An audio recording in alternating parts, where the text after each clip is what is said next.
Bonjour à toutes et à tous et bienvenue dans cette nouvelle vidéo. Aujourd'hui, on va parler du Ripple et de la bougie de dingue qu'on a eue il y a quelques jours. Si vous aimez ce que vous voyez, n'oubliez pas de liker cette vidéo en appuyant sur le pouce bleu juste en dessous. N'hésitez pas à partager cette vidéo avec vos amis et votre famille. Cela nous aide énormément. Et si vous ne voulez pas manquer nos prochaines vidéos, assurez-vous de vous abonner à notre chaîne en cliquant sur le bouton s'abonner et en activant les notifications. Alors, je commence comme toutes mes analyses en monthly.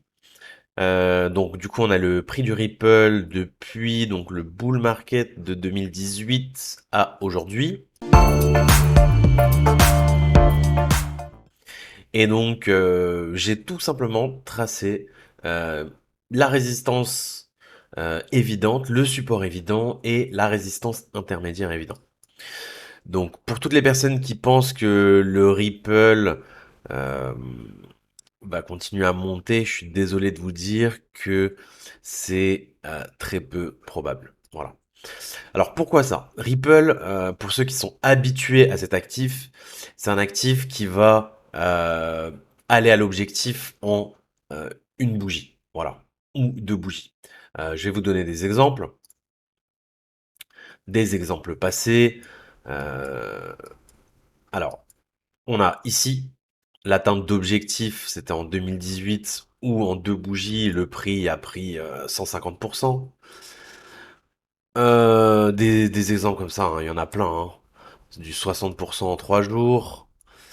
Euh, Ici, pendant le début du bull market, du 150% en 5 jours.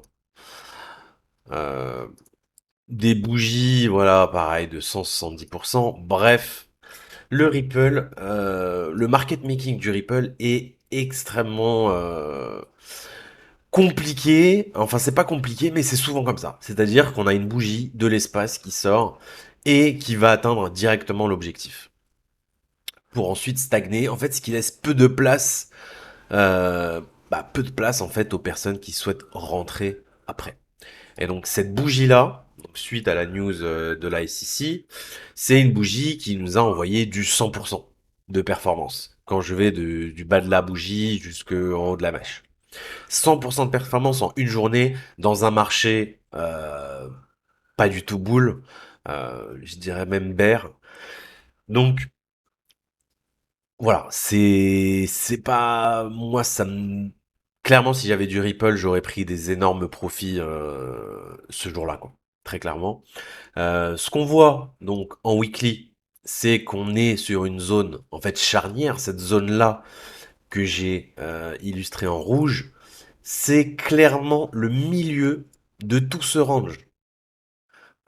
On le voit en fait, c'est que dès qu'on passe au-dessus, cette zone est support, dès qu'on passe en dessous, cette zone est résistante. Hein, vous le voyez ici, on a réagi comme support sur cette mèche, ici, cette zone a réagi comme résistance, ici comme support, comme support, comme support, et puis comme résistance, résistance, résistance, résistance, résistance, et encore résistance. Donc pour Ripple, je vise au minimum un retour vers le support suivant, c'est-à-dire la zone des 0,60, c'est-à-dire en fait cette zone de support, pardon, hop, voilà. Un retour vers ces zones me paraît évident. Voilà. Donc, pour ceux qui souhaitent acheter du Ripple, pourquoi pas, mais s'il vous plaît, attendez au moins d'être sur cette zone. Voilà. Oui, ça pourrait être le démarrage euh, d'un bull run pour le Ripple, mais c'est pas, on n'est pas du tout voilà dans la zone. Si vous en aviez déjà, tant mieux. Si vous n'en avez pas, attendez un retour voilà entre 0,6 et 0,55, 0,56 avant de déclencher un ordre d'achat. Voilà, j'espère que cette vidéo vous a plu et je vous dis à très bientôt. Au revoir. Si vous souhaitez recevoir encore plus de contenu gratuitement et être connecté à notre communauté, rejoignez notre groupe Telegram. Vous y trouverez des exclusivités, des analyses de marché et bien plus encore.